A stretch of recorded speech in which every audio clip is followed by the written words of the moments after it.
el corriente año la economía continúa recuperándose, pero a los factores domésticos se le han agregado significativas presiones por el conflicto bélico que se está viviendo en Ucrania en el frente de la inflación. El gobierno tiene como un objetivo central garantizar el crecimiento del poder adquisitivo de los ingresos de las trabajadoras y los trabajadores.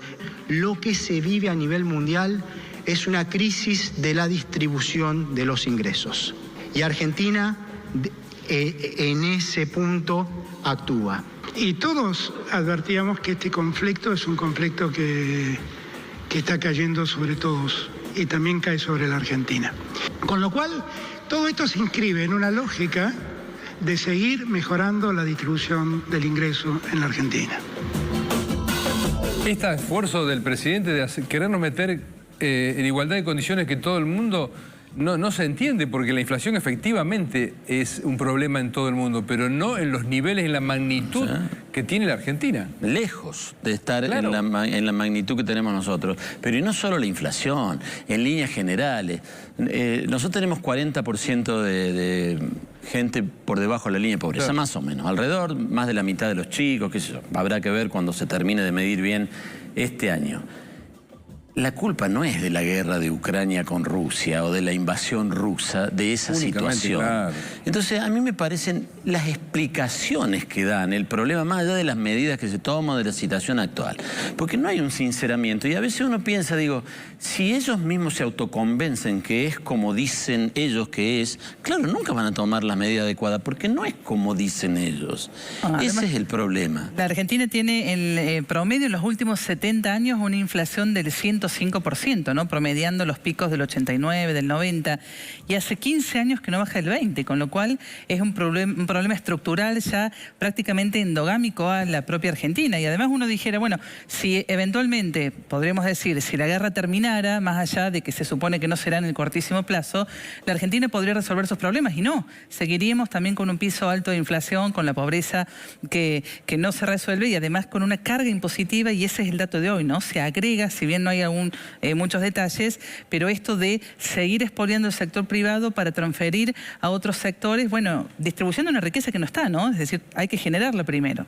Bueno, lo que anunció hoy el gobierno puntualmente fue un bono para monotributistas, trabajadores informales, para algunos jubilados también, que ahí lo tenemos en pantalla, Laura. Sí, los informales son una especie de IFE. El gobierno se cuidó mucho en no decirle este ingreso familiar de emergencia que fue del año 2020, porque quienes perciben la asignación universal, quienes perciben, por ejemplo, el plan Potenciar Trabajo, no lo van a cobrar. De hecho, ya han cobrado otros bonos antes de este anuncio. Es decir, netamente el trabajador informal, el que no está registrado en ninguna parte, por lo tanto tiene ingresos, es independiente, puede estar empleado, pero empleado en negro, ese universo que son el cálculo unos 6 millones de personas, y además los monotributistas categoría A y B que también habían recibido una ayuda en lo peor de la pandemia. Serán 18.000 pesos que se van a pagar en 2 pagos, es decir, 9.000 durante el mes de mayo, que va a corresponder a abril, y otros 9.000 pesos en el mes de junio, que va a corresponder al mes de mayo. Es decir, 18.000 pesos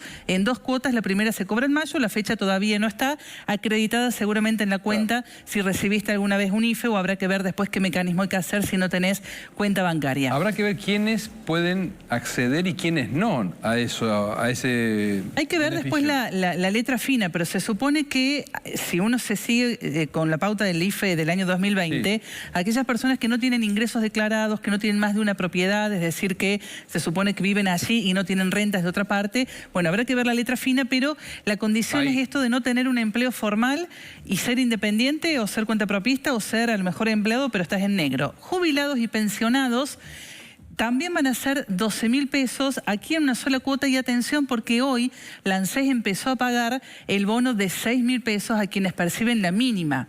Ahora van a ser 12.000 pesos más, es decir, 6.000 más 12.000.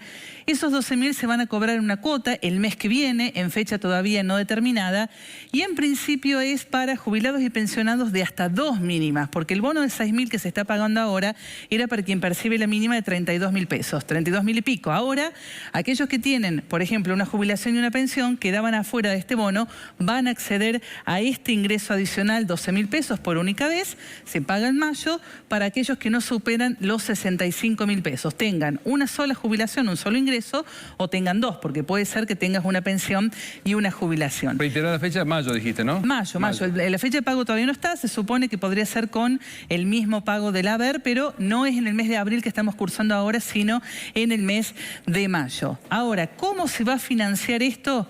Bueno, se cuidó muchísimo, Guzmán, de hablar de impuesto, pero sí, es un tributo a esta renta inesperada, es decir, algo que ha implicado, sin haber invertido de una manera significativa, algún ingreso adicional. Léase, campo, porque subió el trigo, porque subió la soja, petroleras, porque subió el petróleo, minera, eventualmente se subió algún mineral, es decir, alguna empresa que por el efecto solo de la guerra, bueno, haya tenido ganancias adicionales. Sí. Esto es primero que tiene que pasar por el Congreso. Había algunos analistas que hoy estaban diciendo que no necesariamente, pero la opinión mayoritaria es que tiene que ir al Congreso. Es un grupo minoritario porque empresas con ganancias de más de 1.000 millones de pesos en el año 2021 no fueron más de 30. Con lo cual estamos hablando de un sector pequeño que tiene pocas chances de que salga este impuesto. Es más bien decir, bueno, gasto más, pero lo voy a financiar con este punto. Y además, para muchos, para la tribuna o para el relato kirchnerista, también es difícil cuestionar quién ha tenido ganancias anormales, ¿no? Porque quien se ha servido a lo mejor de los precios boom de los commodities, bueno, podría hacer su aporte, ¿no? Déjame decir algo. Hoy